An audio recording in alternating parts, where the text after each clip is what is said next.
Comtoise Radio, l'actu dans les Vosges saunoises. Bonjour, dans l'actualité de ce mardi 19 mars, le renouvellement de Luxeuil-les-Bains en tant que station thermale classée tourisme, la seule du département, ce qui permet d'avoir un casino en ville, ça c'est l'effet le plus visible. Pour Frédéric Burgard, maire de la ville, l'obtention de ce label est due à la chaîne thermale du Soleil qui exploite les thermes, mais pas seulement. La chaîne thermale du Soleil qui est quand même pour nous très important, qui fait un énorme travail très sérieux en étant reconnu au point de vue européen pour la qualité des cures qu'ils sont capables de délivrer. Donc on est bien content de leur présence à Luxeuil depuis 2000, mais en tout cas ça ne suffisait pas pour pouvoir obtenir ce classement station classée de tourisme, parce que c'est un ensemble de critères qui touchent bien sûr à l'établissement thermal, mais aussi à l'ensemble des acteurs qui sont susceptibles de pouvoir faire passer un séjour de qualité à tout touriste ou tout curiste qui vient séjourner ici à Luxeuil. Donc ils passent tout en revue.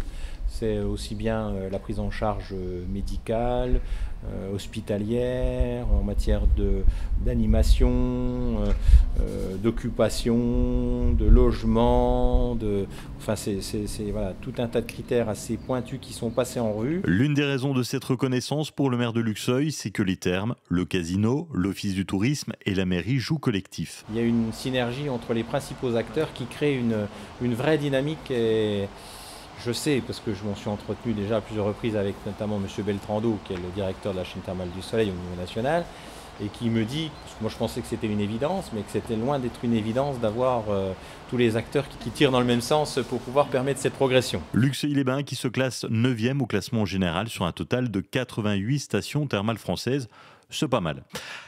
C'est l'un des axes du projet Cœur de Lure, petite ville de demain. Redynamiser le quartier de la gare pour y développer la mobilité, les services, les commerces. C'est dans ce but que la ville de Lure et la communauté de communes du pays de Lure organisent une concertation citoyenne pour définir les actions à mener sur le secteur de la gare.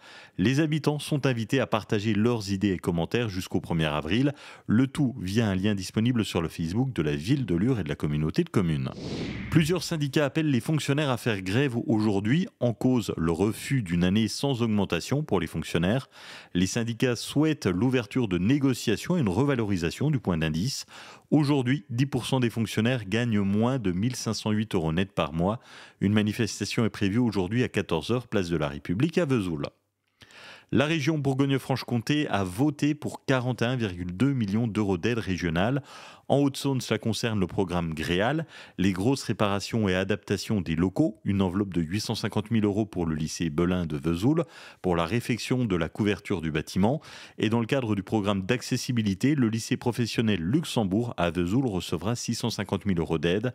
Cela concerne aussi le soutien aux lieux de diffusion de la scène musicale actuelle, comme la Poudrière de Belfort, le Moloco d'Incourt et Écosystème Assé-sur-Saône. Luxeuil a brillé au salon de l'agriculture par son jambon. C'est la boucherie d'Aval du Val d'Ajol qui, avec son jambon de Luxeuil, a obtenu la médaille de bronze dans la catégorie jambon cru fumé. Ce vendredi à 20h, dans le cadre du Printemps des Poètes, la mairie de Saint-Loup-sur-Semouse organise une soirée de la lecture au conservatoire de la Cité du Meuble. Gauthier Tisserand du service culture de la mairie de Saint-Loup. L'idée, c'est de partager un moment convivial, ouvert à tous, à tous les niveaux, socio-culturels, pour la poésie vraiment en elle-même. Donc, cette année, bien sûr, il y a un thème qui est sorti, et c'est le thème de la grâce. Mais on n'est pas figé forcément dans un thème. On peut venir lire ses textes, ou tout simplement les textes des autres, ou tout simplement écouter.